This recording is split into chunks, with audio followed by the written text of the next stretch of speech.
The sound of a gunshot echoed through the canyon as Xander Prescott slumped forward in his saddle, blood seeping through his cotton shirt where the bullet had torn through his shoulder. His so-called partners had left him there to die after stealing his share of gold from their last job, a fact that registered dimly in his mind as consciousness began to slip away from him. The year was 1873, and the unforgiving New Mexico Territory had claimed many lives before his. As darkness closed in around him, Xander felt his horse continue to trudge forward, seemingly determined not to let its master die in the middle of nowhere. His last thought before the blackness took him was that at least one soul on this earth remained loyal. When Xander's eyes fluttered open, he found himself staring at a wooden ceiling, the scent of herbs and soap filling his nostrils. A sharp pain shot through his shoulder as he attempted to move, causing him to groan. That's when he saw her, a woman with auburn hair pulled back in a loose bun, her delicate hands working to clean the wound on his shoulder with a cloth soaked in something that smelled like whiskey. "You're awake," she said, her voice steady and calm. "I was beginning to wonder if you'd ever open your eyes again." Xander tried to speak, but his throat felt like sandpaper. The woman seemed to understand, reaching for a cup of water nearby and helping him take a small sip. "Name's Cassidy Sullivan," she said, returning to her work on his wound without hesitation. "Found you half dead on my property yesterday morning. Your horse brought you right to my doorstep before collapsing itself. Poor thing was exhausted." "Thunder's alive," Xander managed to rasp out. A smile touched her lips. "Yes, resting in my barn. Unlike you, he just needed water and feed." Xander winced as she pressed a fresh cloth to his wound. What struck him was the steady way her hands moved, no trembling, no hesitation, no fear in her eyes as she tended to a stranger who could very well be an outlaw. "Most people would have left me to the buzzards," he said, studying her face. Her green eyes met his. "I'm not most people, mister." "Prescott, Xander Prescott," he paused, wondering how much to reveal. "And I reckon I owe you my life, Miss Sullivan." "Cassidy," she corrected. "And you don't owe me anything except staying still while I finish cleaning this bullet whole. Whoever shot you meant business."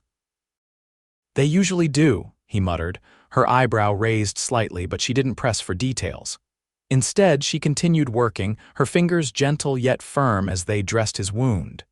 Xander couldn't remember the last time someone had touched him with such care. "You live out here alone?"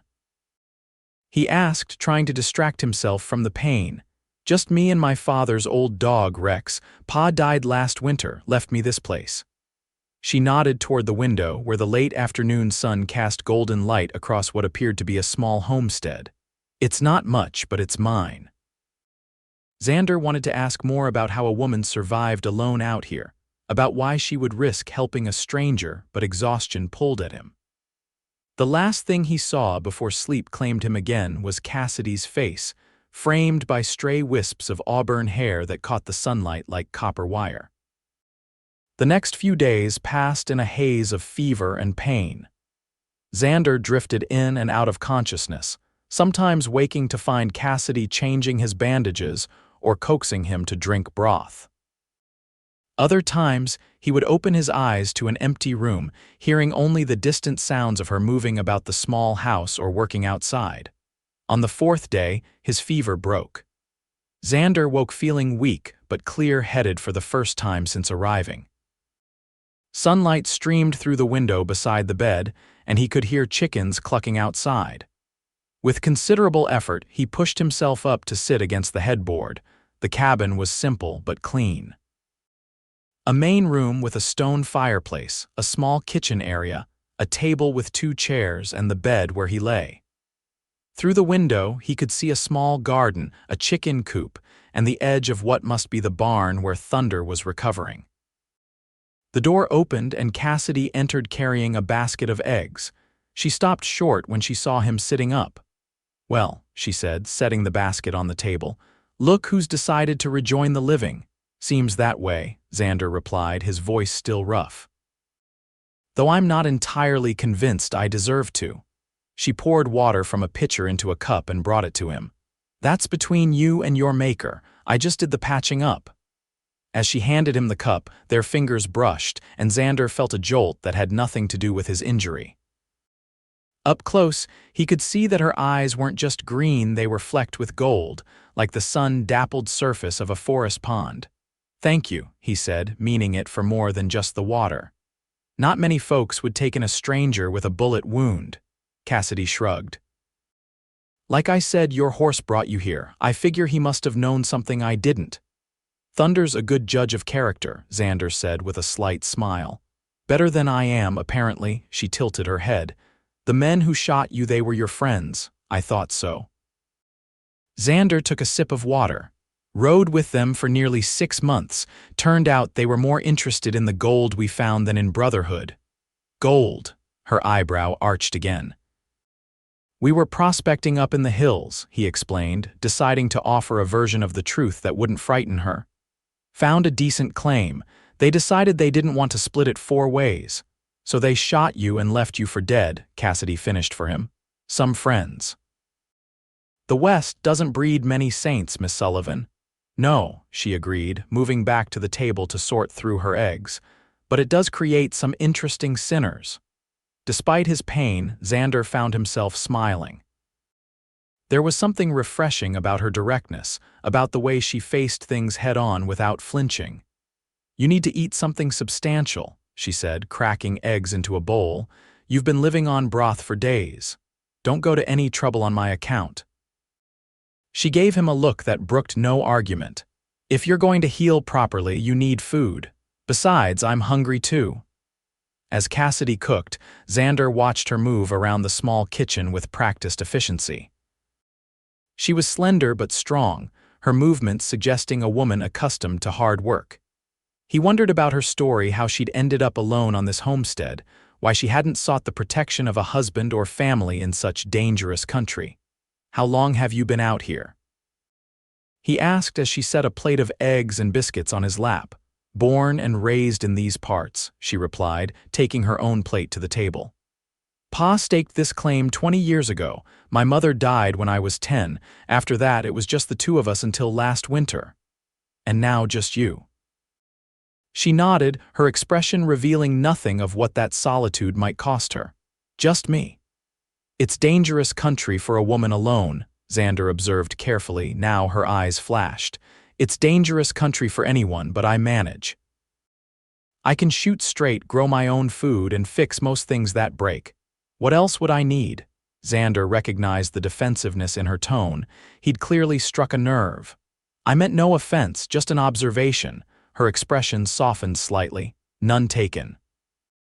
But I've had my fill of well-meaning folks telling me I can't survive on my own. I've been doing it for months now."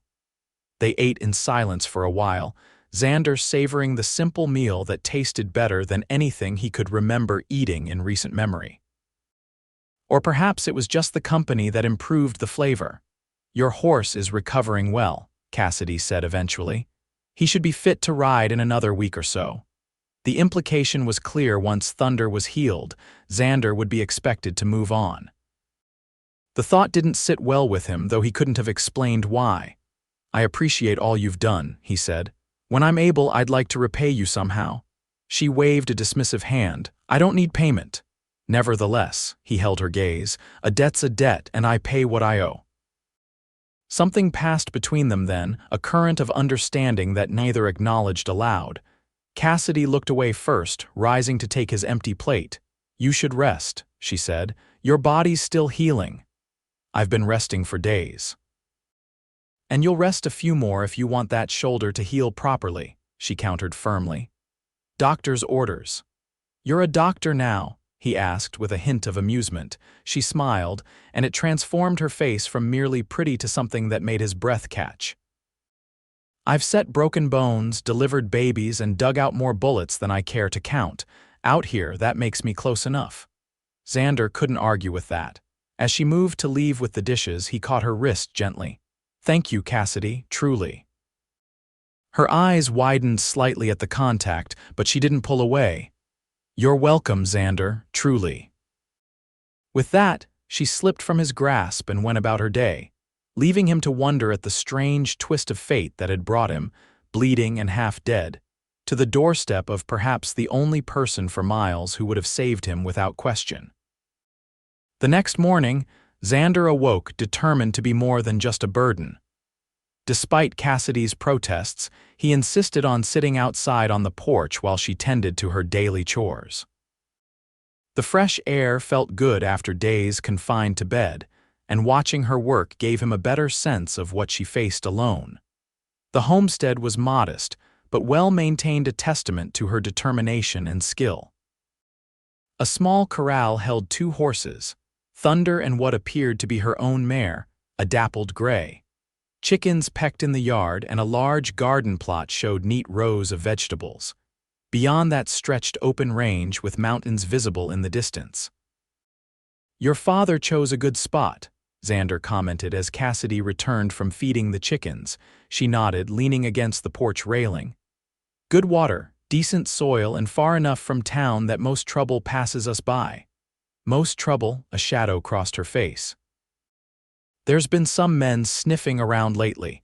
Claim they represent some mining company interested in buying up land." Xander frowned. "And you don't believe them?" "They don't act like businessmen," she said simply. "They act like wolves circling a wounded deer." The description stirred unease in Xander's gut.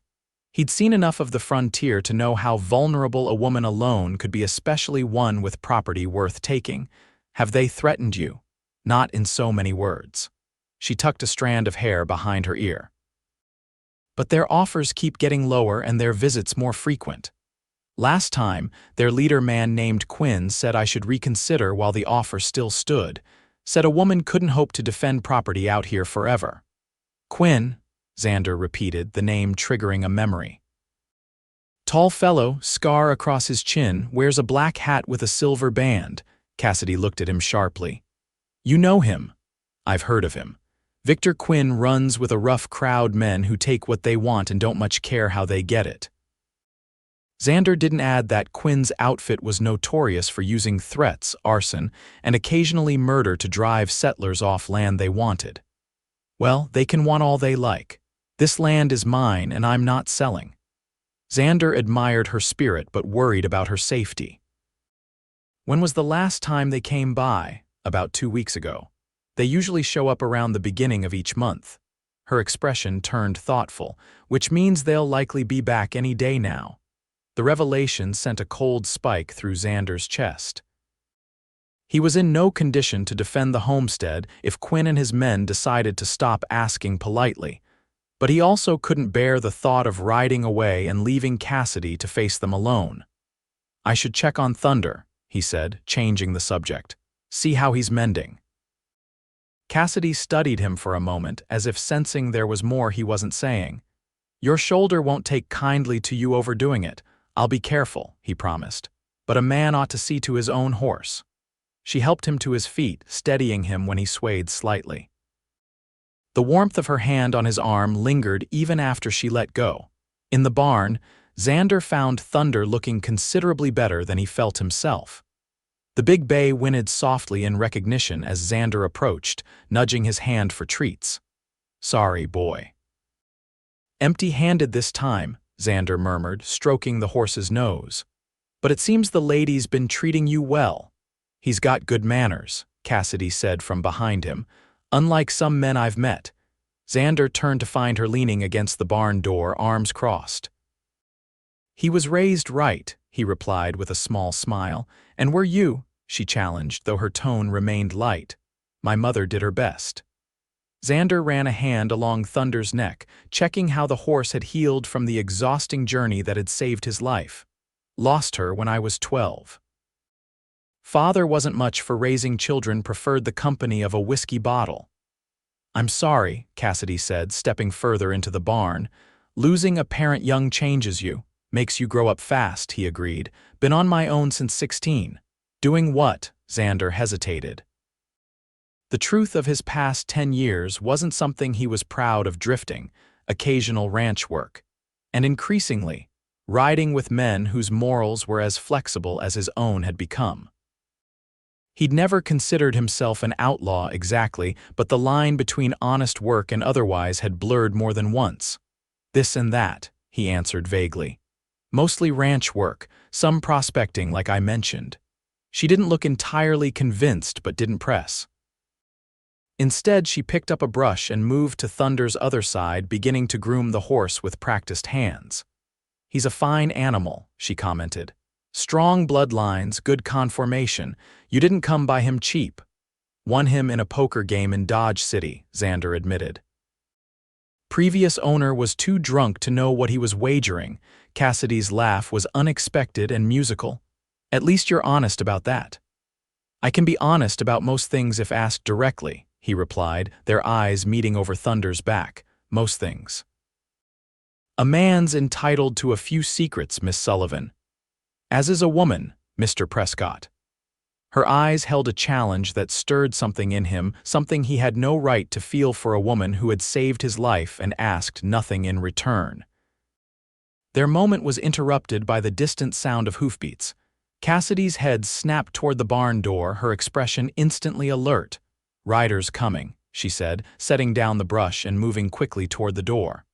"Stay here." "Like hell I will," Xander muttered, following her despite the pain that shot through his shoulder at the sudden movement. Outside, they could see a cloud of dust on the horizon, moving steadily toward the homestead. Cassidy's face had gone pale, but her jaw was set in determination. "Get back inside the house," Xander told her, his voice low and urgent.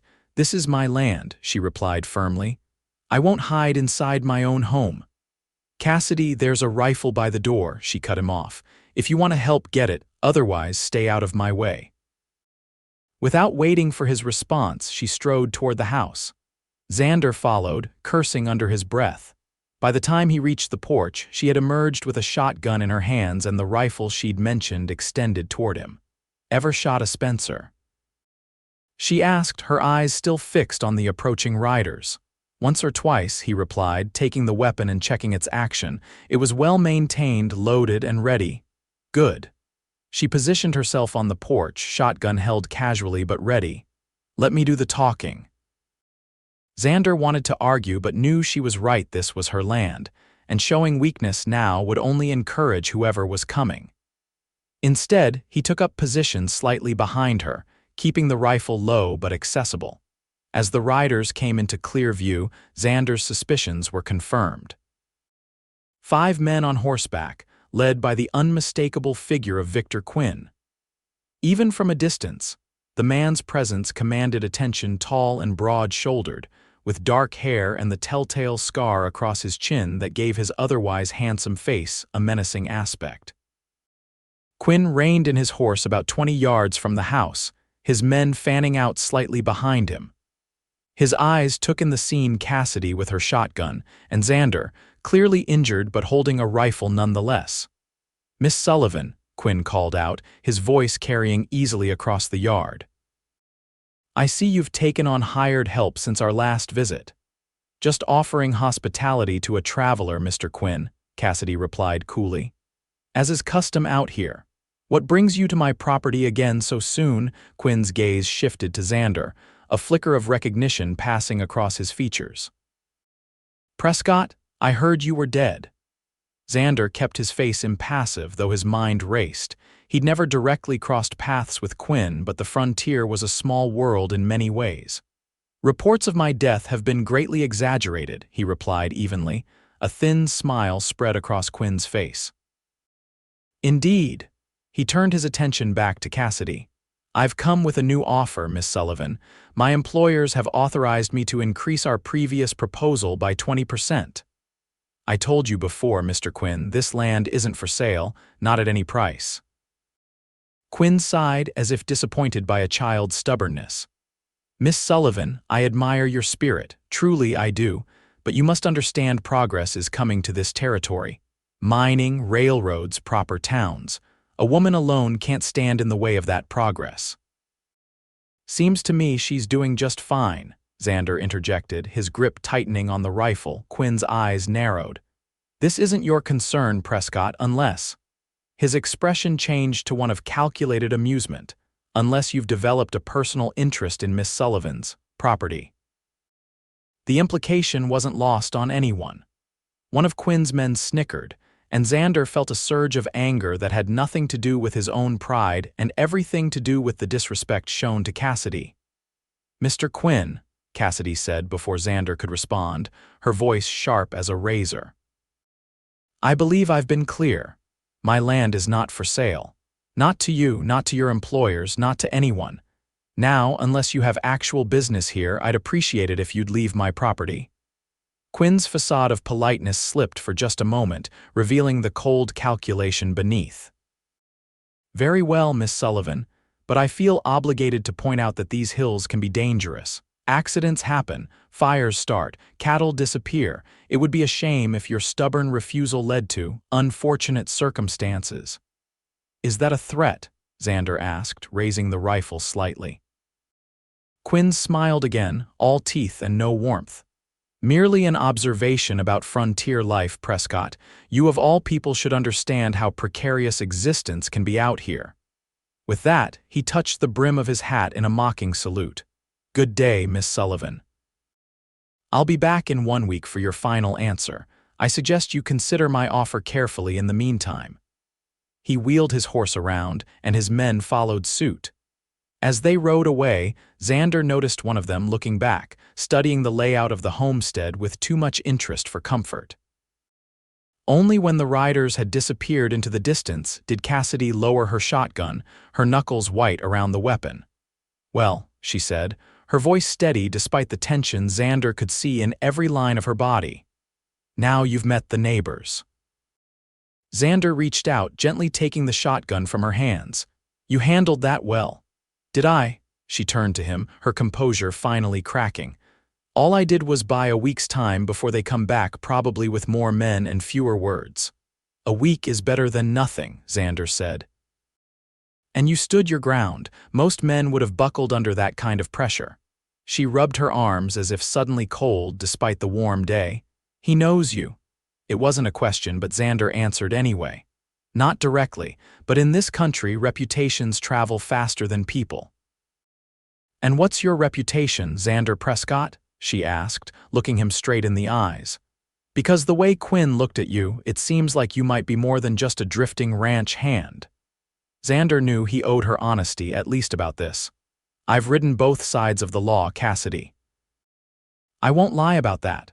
Started as a ranch hand, then did some work as a hired gun, mostly protection for stagecoaches, payroll deliveries.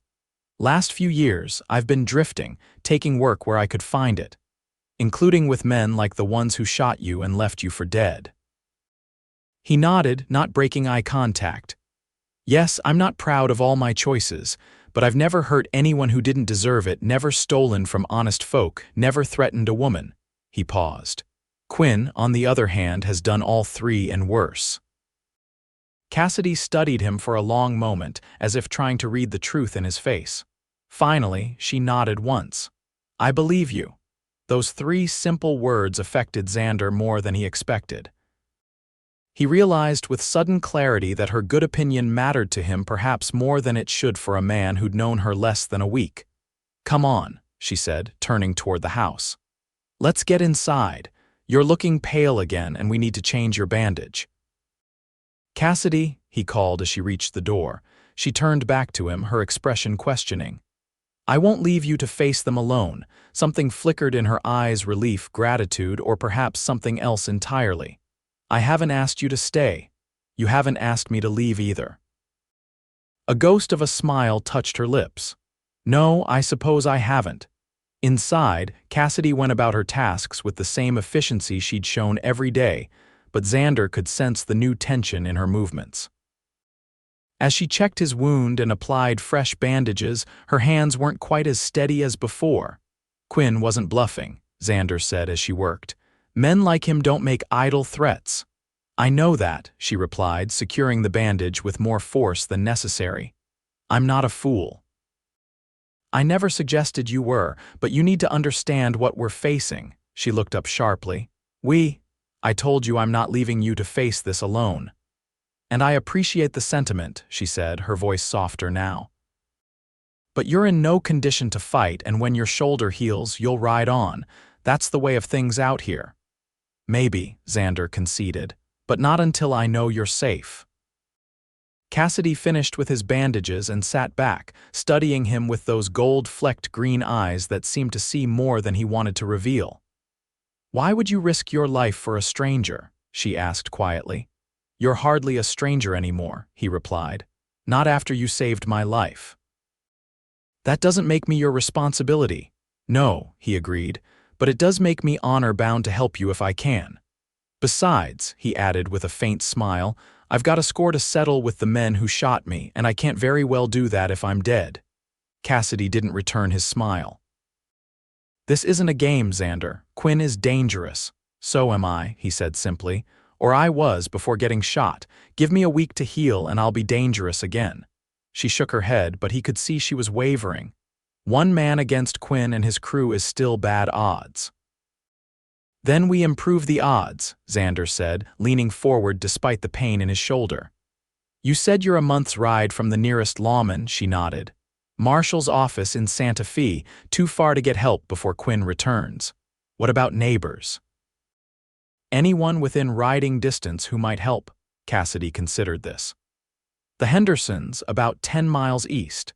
They've had their own run-ins with Quinn's men. And old Jim Tucker to the north, he's 70 if he's a day, but he can still shoot the eye out of a rattlesnake at 50 paces. "That's 2 more guns," Xander said. "Anyone else?" "There's a family of settlers about 15 miles south the Garcias. They keep to themselves mostly, but Miguel Garcia came to my father's funeral. Brought food, offered to help if I needed anything." "Tomorrow I want you to ride to the Hendersons and Tucker," Xander said. "See if they'll stand with us. I'd go myself, but you'd fall off your horse before you made it a mile," she finished for him. "I can go. Take your rifle and be back before dark," he instructed. "The day after, we'll try to reach the Garcias.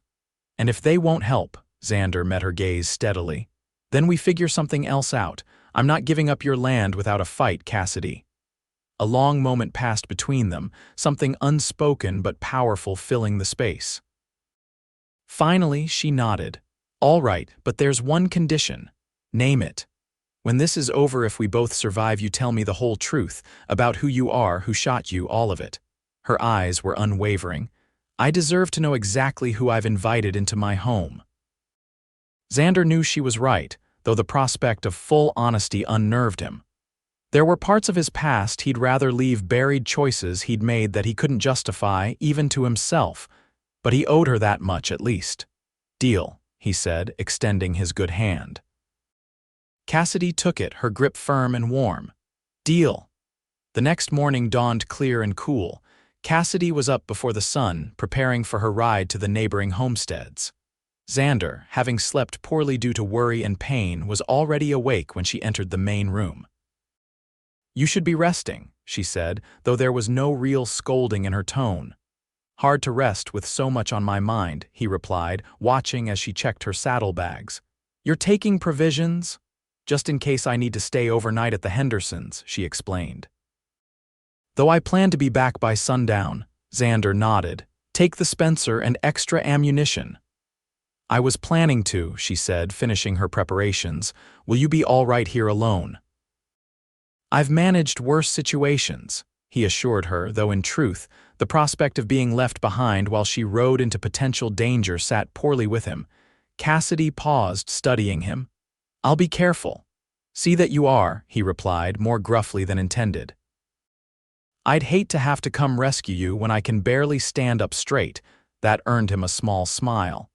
"Heaven forbid you should have to return the favor so soon." She moved toward the door, then hesitated. Turning back, she crossed to where he sat and, before he realized her intent, leaned down to press a quick kiss to his cheek. "For luck," she said, color rising in her face. "I'll be back soon." Before Xander could respond, she was gone, the door closing firmly behind her. He raised his hand to his cheek, the warmth of her kiss lingering there like a promise. After hearing her ride away, Xander forced himself to his feet. Despite his injury, he was determined not to sit idle while Cassidy sought help. Moving carefully around the cabin, he took stock of their defensive position. The house itself was solidly built, with thick timber walls. Windows were few but strategically placed to provide visibility in all directions. The barn offered additional cover, creating a potential crossfire situation if they had enough guns. But the property lacked natural barriers, no convenient hills or rocky outcrops to prevent a direct approach. By mid-afternoon, Xander had managed to clean and check both his own revolver, which Cassidy had found in his saddlebags and placed in a drawer, and a second shotgun he'd discovered in a cabinet. His shoulder throbbed from the exertion, but he ignored it, focusing instead on what needed to be done. The sound of approaching hoofbeats sent him reaching for his gun, but the rhythm told him it was only one rider. Moving to the window, relief washed over him as he recognized Cassidy's dappled gray mare. She entered the house a few minutes later, her expression grim but determined. "The Hendersons will stand with us," she reported without preamble. "Both John and his oldest son, Tyler, they've had cattle disappear recently, suspect it's Quinn's doing. And Tucker said he's too old for gunfights, but he'll loan us his 2 ranch hands brothers named Cole and Everett." "Good men, according to him." Xander nodded, calculating. "That's 4 additional guns plus us. Better odds, though still not great." 5 additional guns, Cassidy corrected. "Tucker changed his mind just as I was leaving, said, and I quote, 'I'm too old to run, so I might as well shoot.'" A chuckle escaped Xander despite the gravity of the situation. "I think I'd like old Jim Tucker. He said the same about you, oddly enough, though he's never met you." "Oh," Cassidy's lips quirked upward. "He said any man fool enough to stand and fight when he could easily ride away was either completely stupid or worth knowing. He's reserving judgment on which category you fall into." "Fair assessment," Xander conceded with a wry smile. Cassidy moved further into the room, setting down her rifle and removing her hat. "They'll be here the day after tomorrow, all of them. That gives us tomorrow to ride to the Garcias." "Us?" Xander questioned. "You mean you? I'm still not fit for a long ride." "Actually," she said, pulling something from her pocket, "I brought this from Tucker. Said it would help with the pain and stiffness." She handed him a small tin of what appeared to be some kind of salve. The pungent smell of camphor and other herbs wafted up when he opened it. "His wife's recipe," Cassidy explained. "Tucker swears by it for everything from gunshot wounds to rheumatism." "Worth a try," Xander agreed, setting it aside, "but I still think you should go alone tomorrow. I'll slow you down." "We go together," she said firmly. "I don't want to leave you here alone, not with Quinn's men potentially watching the property. Besides," she added, her voice softening slightly, "the Garcias will be more likely to help if they see I'm not exaggerating the situation." Xander wanted to argue but recognized the logic in her reasoning. "All right, but we leave at first light and keep a steady pace. I don't want to be out in the open longer than necessary." She nodded agreement, then looked around at the weapons he'd laid out on the table. "I see you haven't been resting as instructed." "Never was good at following doctor's orders," he replied with a hint of a smile. "Besides, it gave me something to focus on besides the pain." Cassidy approached the table, inspecting his work. "You cleaned them well." "I've had practice," he said simply. She looked up at him then, her expression suddenly vulnerable. "Do you really think we can win this, Xander, against Quinn and however many men he brings?" It was the first time she'd shown any doubt, and the naked fear in her eyes made him want to pull her into his arms. Instead, he held her gaze steadily. "I think we have a chance," he said honestly. "And sometimes that's all you need." She nodded, seeming to draw strength from his words. "Then we'd better make the most of it." That evening, after they'd eaten a simple meal, Cassidy helped apply Tucker's salve to Xander's wound. The ointment burned at first, then spread a comforting warmth through his injured shoulder. Whether it was the remedy itself or simply Cassidy's gentle touch, Xander felt better than he had since being shot. As darkness fell, they sat before the fire, planning their approach for the coming confrontation. Cassidy sketched a rough map of the property, marking potential defensive positions and approaches Quinn's men might take. "You've got a tactical mind," Xander observed, impressed by her thoroughness. "My father was a soldier before he became a homesteader," she explained. "He taught me to always think 3 steps ahead." "Smart man," Xander murmured, studying the map. "If we position Tucker and one of his hands here," he pointed to the barn, "and the Hendersons here by the corral, we create a crossfire. Anyone approaching from the main trail will be exposed." Cassidy nodded. "And if the Garcias come, they can cover the approach from the south. Which leaves us here in the house," Xander concluded, "the most defensible position. And the most likely target," she added quietly. Their eyes met across the table, the gravity of their situation hanging between them. Xander reached out, covering her hand with his own. "We'll get through this, Cassidy, I promise you that." She turned her hand to twine her fingers with his. "I believe you. Though I'm not sure why, given that I've known you less than a week." "Sometimes you just know who you can trust," he said softly. "Like thunder knew to bring me to your door." "Perhaps," she murmured, her eyes reflecting the firelight, "or perhaps I'm just a fool who sees what she wants to see." "And what is it you want to see?" The question hung in the air between them, charged with meaning neither was ready to fully acknowledge. Cassidy withdrew her hand gently. "A man worth saving," she replied at last, rising from her chair. "We should get some rest if we're riding at dawn." Xander watched her move away, knowing she was right but wishing the evening didn't have to end. There was something about her presence that eased a loneliness he hadn't even realized he carried. "Cassidy," he called softly as she reached the doorway to the small room where she slept. She turned, her face half in shadow. "Thank you, not just for saving my life but for trusting me enough to let me help." She smiled then, a genuine smile that reached her eyes and transformed her face. "Good night, Xander." "Good night," he replied, knowing sleep would be a long time coming. Dawn arrived with a thin mist clinging to the ground, giving the landscape an ethereal quality as Cassidy and Xander prepared for their journey. Despite his injury, Xander insisted on saddling the horses himself, needing to prove perhaps more to himself than to Cassidy that he was healing. Thunder seemed eager to ride, prancing slightly as Xander adjusted the saddle. "Settle down, boy," he murmured to the horse. "We've got a long day ahead." "How's the shoulder?" Cassidy asked, appearing beside him with saddlebags filled with provisions. "Better," he replied truthfully. Tucker's remedy had worked wonders overnight. The deep ache had subsided to a manageable throb, and his range of motion had improved considerably. "I won't be drawing my gun with any speed, but I can ride without falling off, probably." She rolled her eyes at his attempt at humor. "Let's hope it doesn't come to that." They set off as the sun crested the horizon, heading south across terrain that alternated between rolling grassland and patches of scrub oak.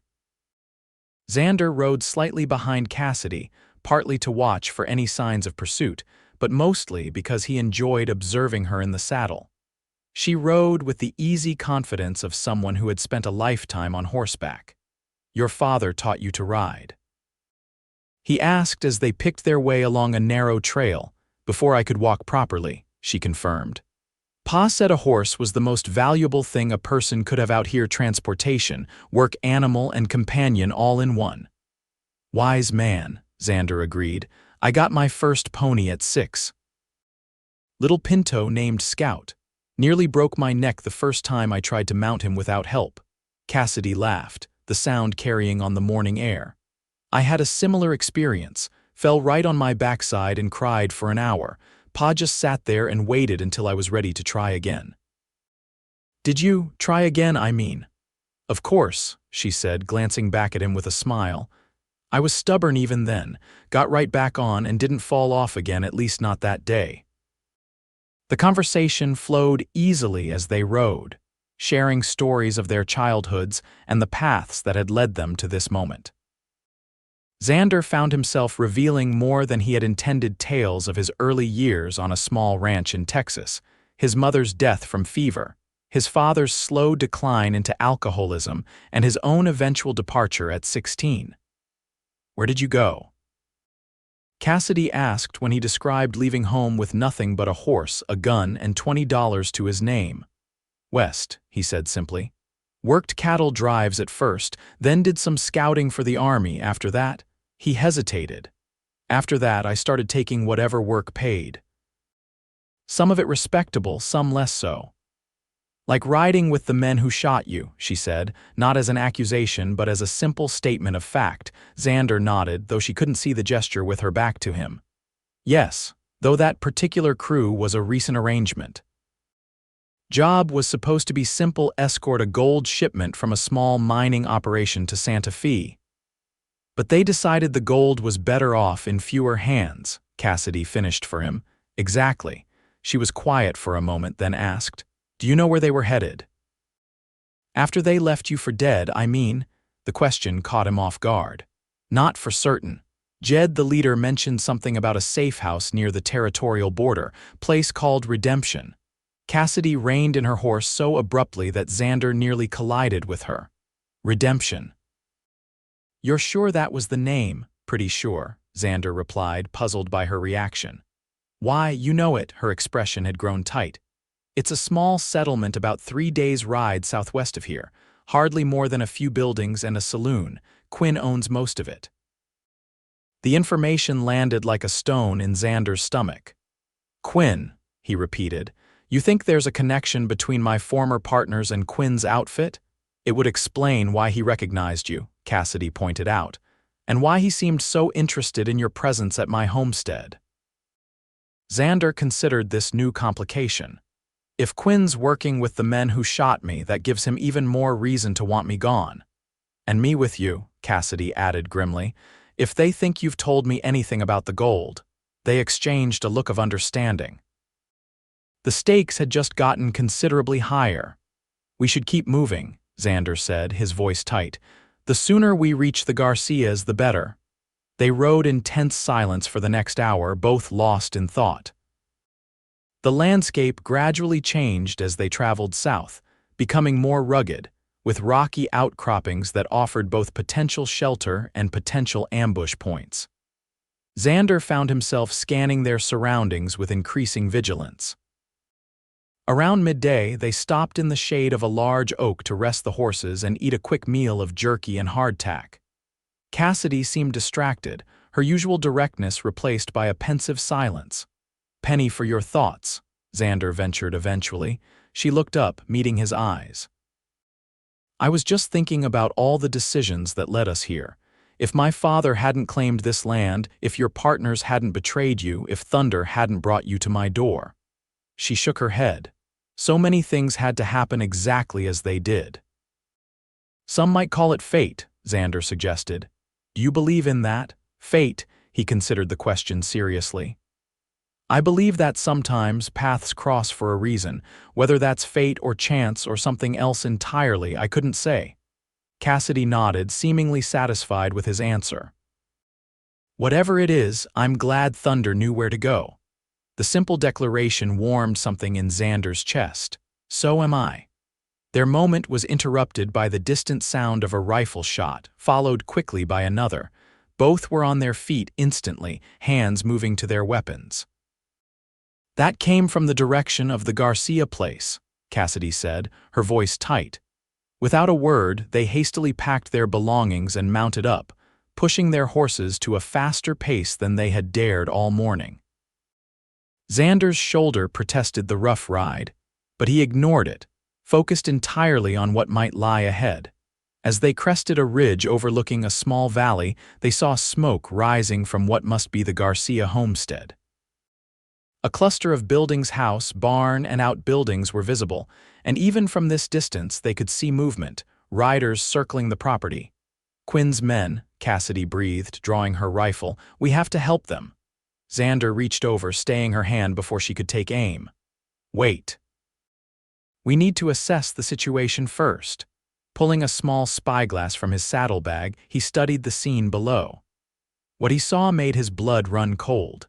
At least 8 riders surrounded the property, and 2 buildings were already ablaze. A body lay motionless in the yard. "It's too late," he said grimly, lowering the glass.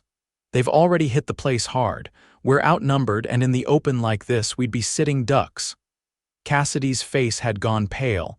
"We can't just do nothing. If we ride in now, we'll die too," Xander said firmly. "And that won't help the Garcias or anyone else." He could see the conflict in her eyes, the desperate desire to help warring with the recognition that he was right. Finally, she gave a curt nod. "What do? We watch," Xander replied, his voice hard.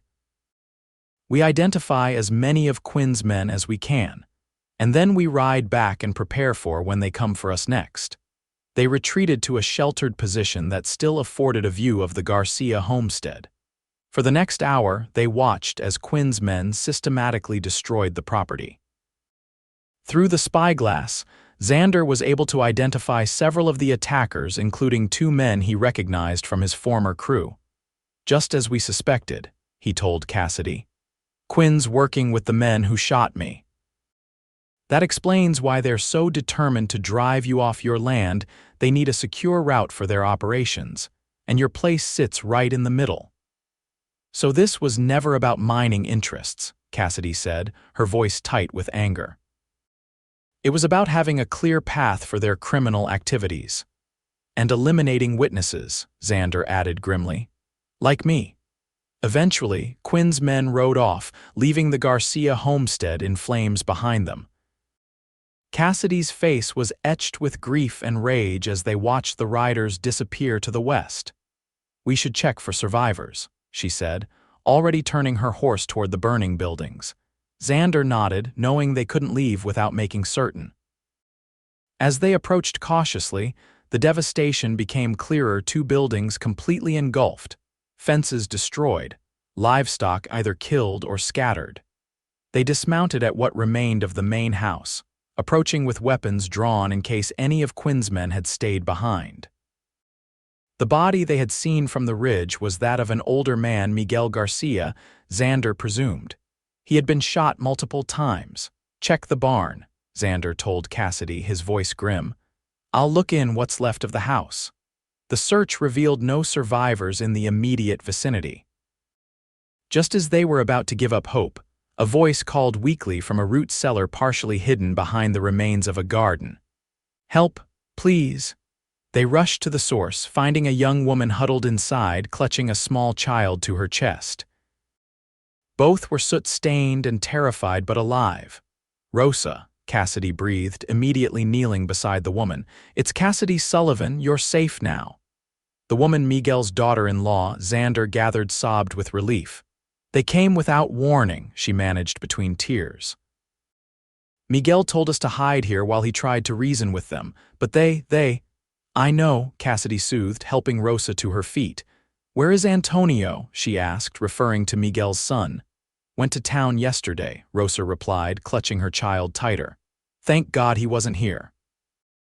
The child, a boy of perhaps 3, remained silent, his eyes wide with fear. Xander knelt to his level, speaking gently. "Hey there, little man. My name's Xander. We're going to help you and your mama, all right?" The boy nodded slightly but said nothing. "We need to get them back to your place," Xander told Cassidy. "It's not safe here." Cassidy agreed, helping Rosa onto her horse while Xander took the child with him on Thunder. They rode away from the devastation as quickly as possible, taking a circuitous route back toward Cassidy's homestead to avoid potentially crossing paths with Quinn's men. As they rode, Rosa provided more details about the attack. Quinn himself had led the raid, explicitly stating that this was a message to anyone who might consider standing against him. He had mentioned Cassidy by name. "He said you were next," Rosa told them, her voice shaking. "Said by week's end, there wouldn't be any independent homesteaders left in the valley." The information only confirmed what they already suspected. Quinn was escalating his tactics, moving from threats to outright violence. The attack on the Garcias hadn't been random. It had been a calculated move to isolate Cassidy and eliminate potential allies. It was late afternoon when they finally returned to Cassidy's homestead. To their relief, everything appeared undisturbed, though Xander insisted on approaching cautiously. circling the property to check for signs of intruders before allowing the others to approach. Once inside, Cassidy set about making Rosa and her son comfortable, preparing food and arranging a place for them to sleep. Xander took the opportunity to check their defenses again, adding a few improvisations that might give them an advantage when Quinn returned. As darkness fell, a grim determination had settled over the household. Rosa had put her son, whose name they learned was Lewis, to bed in Cassidy's room, while she herself rested on a pallet near the fireplace. Cassidy and Xander sat at the table, speaking in low voices. "They'll come at dawn," Xander predicted. "It's what I would do, catch everyone still half asleep." Cassidy nodded, her face set in determined lines. "The Hendersons and Tucker are still coming tomorrow. If Quinn waits until the next day, we'll be ready. And if he doesn't wait?" She met his eyes steadily. "Then we face them as best we can." Xander reached across the table, taking her hand in his. "I want you to promise me something." "What?" she asked, her fingers curling around his. "If things go badly tomorrow, if it looks like we can't win, I want you to take Rosa and Lewis and run. Get to Tucker's place. He'll help you reach the marshal in Santa Fe." "I won't leave you," she said immediately, her grip tightening. "Cassidy," he said, his voice gentle but firm. "This is your land, and I respect your right to defend it, but there are lines Quinn won't hesitate to cross. If he can't have the land, he'll make sure no one else can either. That includes you." Her eyes flashed. "All the more reason to stand and fight." "There's a difference between courage and foolhardiness," Xander countered. "I've seen what men like Quinn do to women they capture. I couldn't bear," he broke off, emotion threatening to overcome him. Cassidy's expression softened. She stood, moving around the table to kneel beside his chair. "I understand your concern," she said quietly. "But this is my home, Xander. Everything I have, everything I am, is tied to this land. If I run now, I'll never stop running." He looked down at her, this remarkable woman who had saved his life and now stood prepared to risk her own for what she believed in. Without conscious thought, his hand came up to cup her cheek. "You are the bravest person I've ever met," he said softly, "and the most stubborn." A smile touched her lips. "My father always said the same thing." "Smart man," Xander murmured, his thumb tracing the curve of her cheekbone. The moment hung between them, charged with unspoken feelings.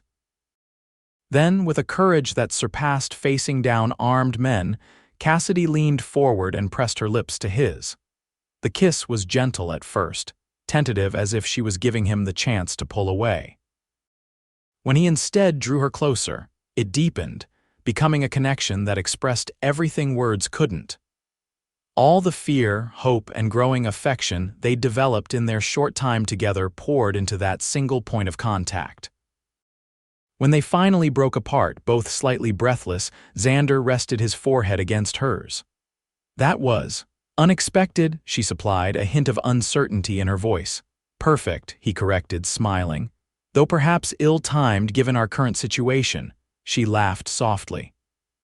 "When is anything ever perfectly timed out here?" "Fair point," he conceded, pressing a quick kiss to her forehead before releasing her.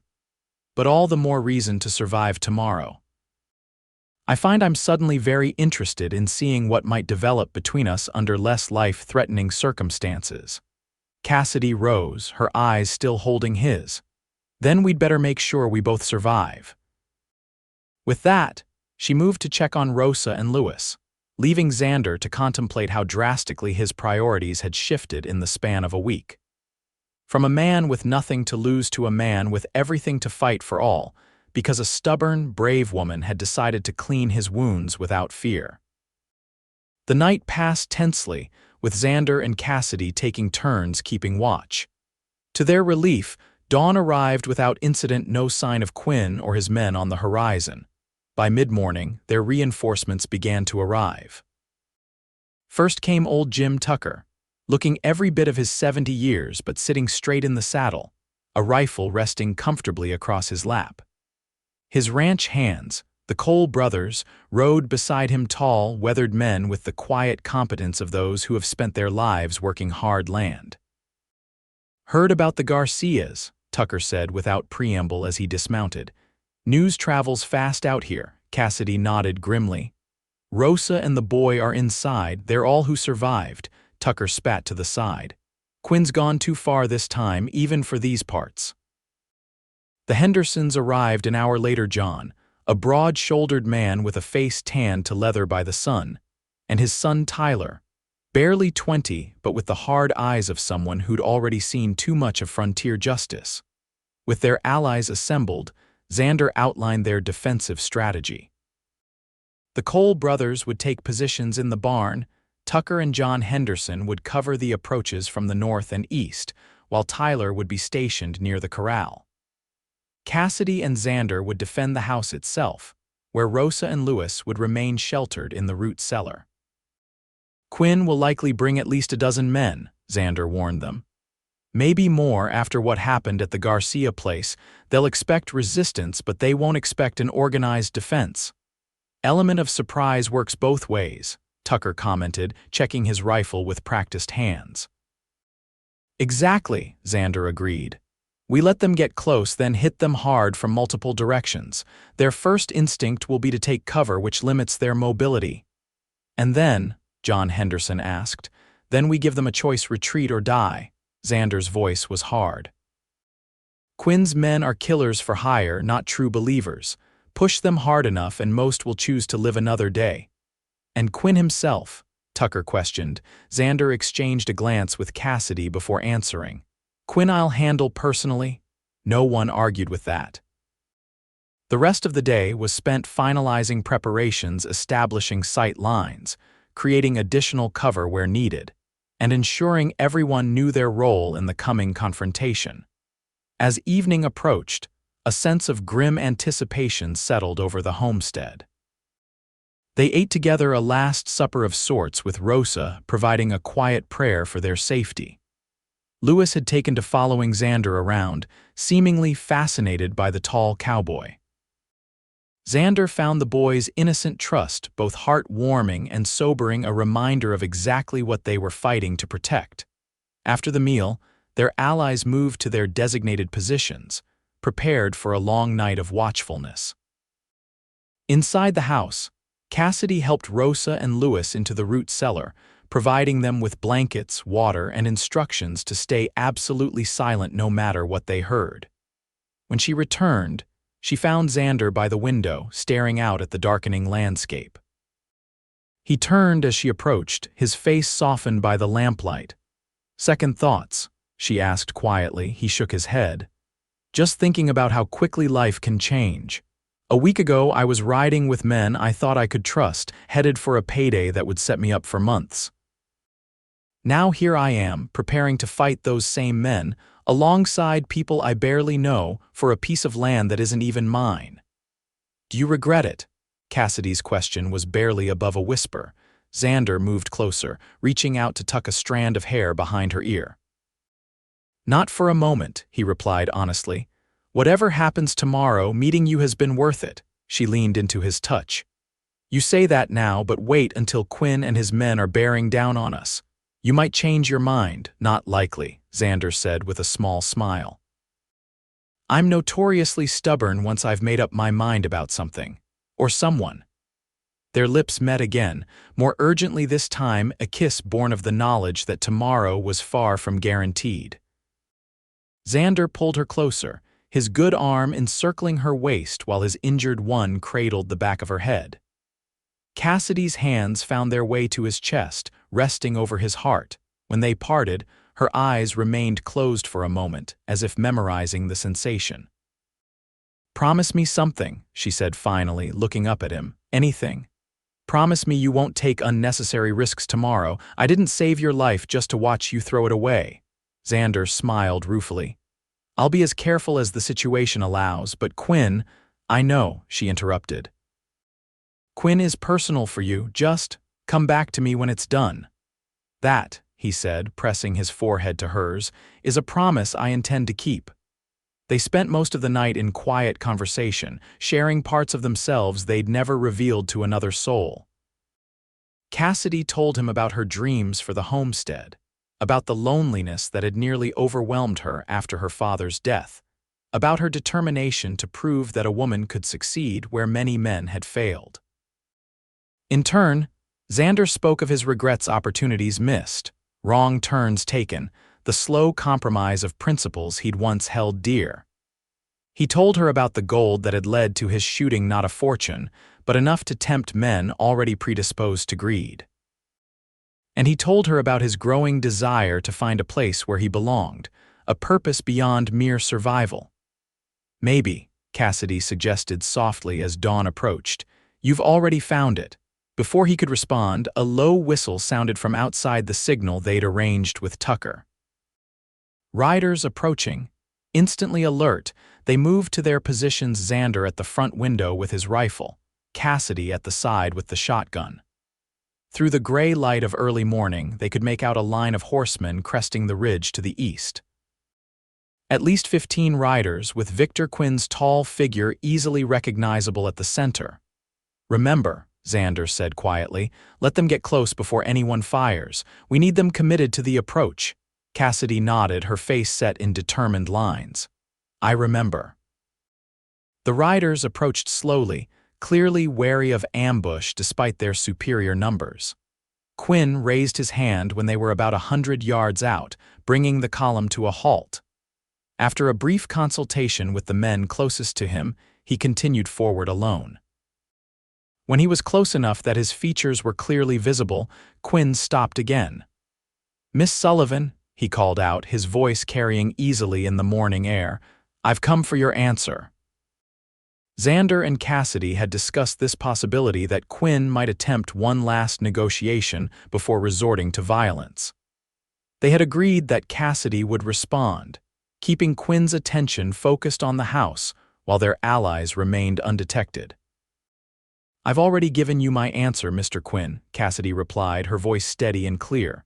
"This land is not for sale." Quinn's expression hardened. "I see, and I suppose your guest has encouraged this unfortunate stubbornness." "I make my own decisions," Cassidy called back. "Always have." "Then you've made your last poor one," Quinn replied, his pretense at civility dropping away. "We know Prescott's here and we know about the gold. You're harboring a thief, Miss Sullivan. That makes you an accessory."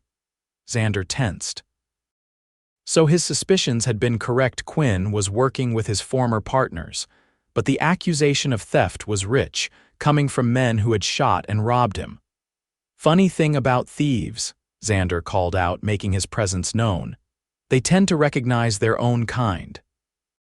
Quinn's eyes narrowed as he located Xander in the window. "Prescott, I must say you're looking remarkably alive for a dead man. Disappointed?" Xander asked, keeping his rifle trained on Quinn's chest. "Merely surprised," Quinn replied with a thin smile. "Jed assured me he'd left you bleeding out in the canyon." "Jed always was overly confident in his marksmanship," Xander said coldly. "Where is he, by the way? Hiding behind you with the rest of the cowards." Quinn's smile didn't waver. "Jed and the others are waiting for their share." "A share that includes whatever you've told Miss Sullivan about the location." "I haven't told her anything," Xander replied truthfully. "She has nothing to do with this." "Perhaps," Quinn conceded, "but she's made her choice to stand with you. That makes her very much involved." He gestured expansively at the homestead. "All this could have been avoided with a simple business transaction. Now it will have to be handled differently." Without warning, Quinn wheeled his horse around and galloped back toward his men. Xander cursed, knowing the attack was imminent. "Everyone ready," he called out, knowing their allies could hear him. "Remember the plan." The riders spread out in a loose line and began their charge toward the homestead. Xander waited until they were fully committed to the approach, then gave the signal. A single shot fired into the air. Immediately, gunfire erupted from multiple positions around the property. Tucker and the Hendersons opened fire from their concealed locations, while the Cole brothers provided covering fire from the barn. Several of Quinn's men fell in the first volley, taken completely by surprise by the coordinated defense. Quinn and the remaining riders scattered, seeking cover where they could find it.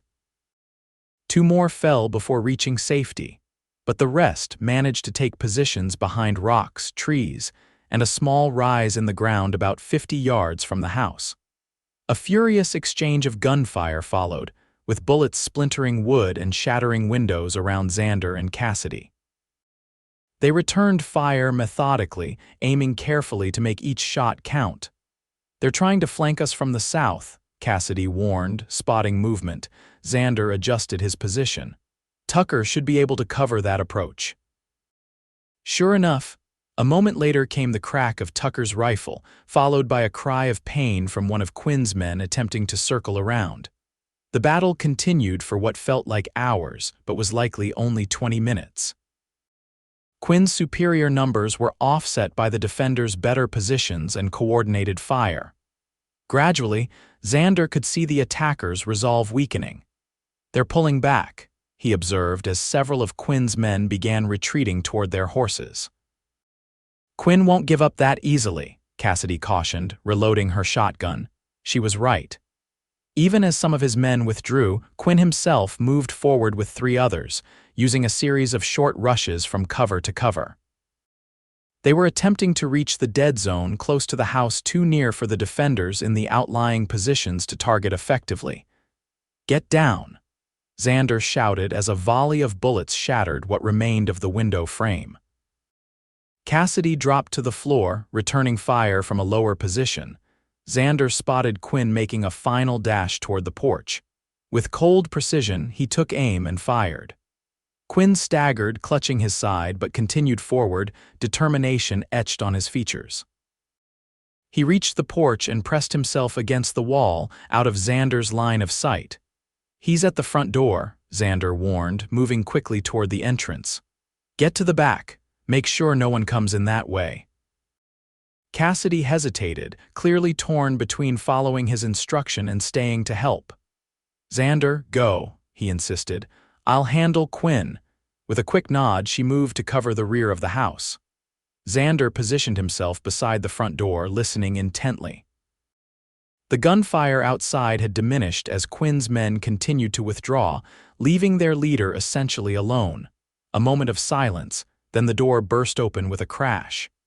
Xander sidestepped as Quinn charged in, gun raised. Using his rifle as a club, Xander struck Quinn's arm, sending the gun flying. Quinn recovered quickly, tackling Xander and driving him backward into the table. Pain exploded in Xander's wounded shoulder as they crashed to the floor. Quinn, despite his own injury, fought with the desperate strength of a cornered animal. His hands found Xander's throat, pressing down with murderous intent. "Should have stayed dead, Prescott," Quinn snarled, his face contorted with rage and pain. Xander struggled to break Quinn's grip, his vision beginning to darken at the edges. With a supreme effort, he brought his knee up sharply, catching Quinn in the stomach wound he'd inflicted earlier. Quinn howled in pain, his grip loosening just enough for Xander to break free and deliver a powerful blow to his jaw. The fight became a brutal exchange of blows, both men weakened by their injuries but driven by determination. Quinn was stronger, but Xander fought with the knowledge that everything Cassidy, the homestead, his very future depended on this moment. A shot rang out, causing both men to freeze. Cassidy stood in the doorway, shotgun raised. "That's enough," she said firmly. "It's over, Quinn. Your men are gone." Quinn's eyes darted to the window, confirming that his force had indeed retreated, leaving him alone. For a moment, he seemed to consider his options. Then, with surprising quickness, he lunged for Xander's fallen revolver. The shotgun roared and Quinn was thrown backward, a bloom of red spreading across his chest. He landed against the wall, his eyes wide with shock. "You," he managed to gasp, looking at Cassidy, "didn't think. You had it in you." "You thought wrong," she replied, her voice steady despite the tremor in her hands. Quinn's gaze shifted to Xander, a strange smile twisting his lips. "The gold," he whispered. "Was it worth it?" "It never was," Xander answered honestly. Quinn laughed a wet, choking sound. "Then we're both fools." His eyes glazed over, and with a final shuddering breath, Victor Quinn died. The silence that followed was absolute. Then gradually, sounds filtered back in the creak of the house settling, the distant calls of their allies checking for remaining threats, the ragged sound of Xander's own breathing. Cassidy lowered the shotgun slowly, her face pale but composed. Is it really over? Xander moved to her side, gently taking the weapon from her hands. Yes, he said softly, it's over. She nodded once, then turned and walked outside. Xander followed, finding her standing on the porch, surveying the aftermath of the battle. Several bodies lay scattered across the property, but to their relief, none belonged to their allies. Tucker and the others were already emerging from their positions, expressions grim but triumphant. We did it, Cassidy said, almost to herself. We actually did it. Xander slipped his arm around her waist, drawing her close. You did it, he corrected. This was your stand, Cassidy. The rest of us just helped. She leaned into him, allowing herself a moment of vulnerability now that the danger had passed. What happens now? Before Xander could answer, Tucker approached, his rifle resting comfortably in the crook of his arm. Quinn, the old man asked simply. Dead, Xander confirmed. Tucker nodded in satisfaction. Good, his kind don't deserve trials, just dirt. John Henderson joined them, wiping sweat from his brow. The survivors are high-tailing it toward the territorial border. Don't think they'll be back anytime soon. What about the law? Cassidy asked. The marshal will need to be informed. I'll ride to Santa Fe tomorrow, Henderson offered. Tell them what happened here. Self-defense, plain and simple. Agreements were made to deal with the bodies and clean up the property. Rosa and Lewis emerged from their hiding place, the boy running to Xander and wrapping his small arms around his leg. The simple gesture of trust nearly undid him after the violence of the morning. As their allies began the grim work of collecting the dead, Xander drew Cassidy away from the house, toward a quiet spot near the corral where Thunder and her mare stood peacefully, seemingly unaffected by the recent chaos. You asked what happens now, he said, taking both her hands in his. And I realize I never answered your question from earlier about whether I've found what I was looking for. Cassidy's eyes searched his. And have you? I think I have, Xander said softly. If you'll have me. She tilted her head, a smile beginning to form. Are you proposing something, Mr. Prescott? Not marriage, not yet, he clarified quickly. That would be presumptuous after just a week, but a beginning. A chance to see if what we've found here is as real as it feels, absolutely. And the gold? She asked, though her tone suggested she already knew his answer. What gold? Xander replied with a smile. As far as I'm concerned, I've found something far more valuable right here.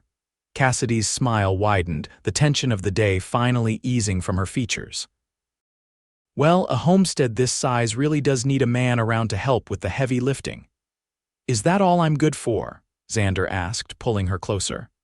That, she murmured, rising on tiptoes to bring her lips near his, and a few other things I'm looking forward to discovering. Their kiss sealed a promise that neither spoke aloud, but both understood perfectly a future together, built on the foundation of these extraordinary days. 5 years later, Xander Prescott stood on the porch of the expanded homestead, watching as Cassidy Prescott for 4 years, and counting taught their 3-year-old daughter Emma to feed the chickens. The little girl's laughter carried on the breeze, mingling with the contented sounds of a thriving ranch. The years had brought many changes to the Sullivan homestead, now known throughout the territory as the Prescott Ranch. With Quinn's operation dismantled, and the true culprits behind the gold theft brought to justice, with help from a grateful marshal who'd been hunting Quinn for years, Xander and Cassidy had used their newfound security to build something remarkable. The original cabin had been expanded into a proper house with rooms for their growing family. The barn now housed a dozen horses, including Thunder still going strong despite his advancing years, and several of his offspring. Cattle grazed on the surrounding pastures, tended by a small crew of hands who respected the unusual partnership between their employers. Not far from the main house stood a smaller cabin, home to Rosa Garcia and Luis, now 8 and helping with the horses whenever he could. Antonio Garcia had returned after Quinn's defeat to find his family safe and his father's killers dead. After a period of mourning, he had married a young woman from Santa Fe and built his own ranch neighboring the Prescotts. Jim Tucker still lived on his property to the north, though he spent more time on the Prescott ranch these days, delighting in playing honorary grandfather to Emma and teaching Luis the finer points of tracking and hunting. The Hendersons remained good friends and reliable allies, their son Tyler eventually marrying Tucker's niece from back east, further strengthening the bonds between the neighboring homesteads. As Xander watched his wife and daughter, he marveled at the path that had led him here. From a wounded drifter left for dead to a husband, father, and respected rancher, all because a brave woman had cleaned his wounds without fear. Cassidy looked up, catching his eye across the yard. She smiled that same smile that had first captured his heart in the midst of danger and uncertainty.